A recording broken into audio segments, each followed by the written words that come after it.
皆さん、こんにちは。横浜野鳥観察です。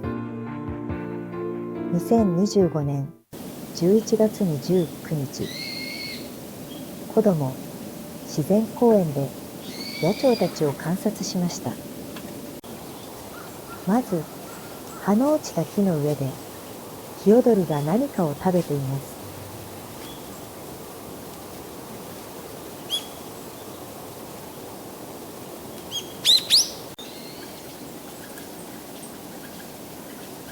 おなじみのシジュウカラは、枝の中で忙しそうです。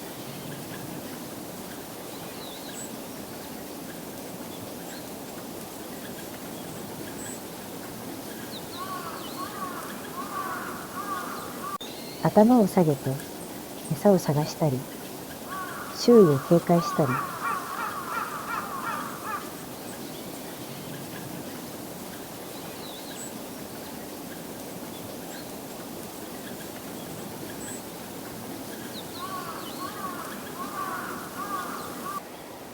複数羽の群れで行動している様子が見られます。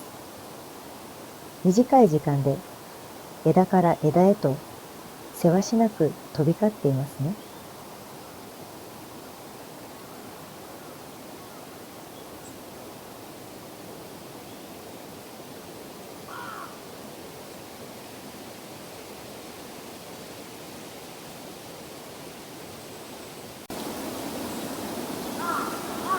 こちらはアオゲラです。キツツキの仲間ですが、珍しく枝に止まり、木の実のようなものを食べています。頭の赤い模様が特徴的です。日本の森に生息する美しい緑色のキツツキです。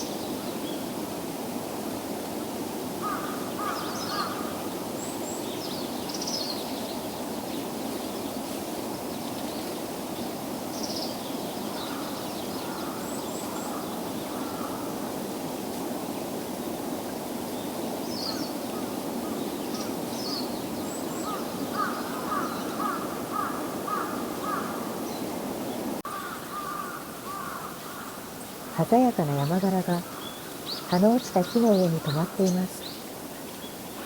オレンジ色の胸と黒い顔の模様が印象的です。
茂みの中に場所を変えました。細い茎の間を素早く移動しながら餌を探しています。好奇心旺盛な山柄はどこにいてもその動きで私たちを楽しませてくれますね。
こちらは冬鳥の青ジです。枝の先にじっと止まり、周囲を警戒しています。黄色みがかった体に細かい縦縞模様が特徴です。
あ、近くにもう一羽いるのが見えますね。厳しい冬を乗り越えるために寒さに耐えながら栄養を蓄えているようです。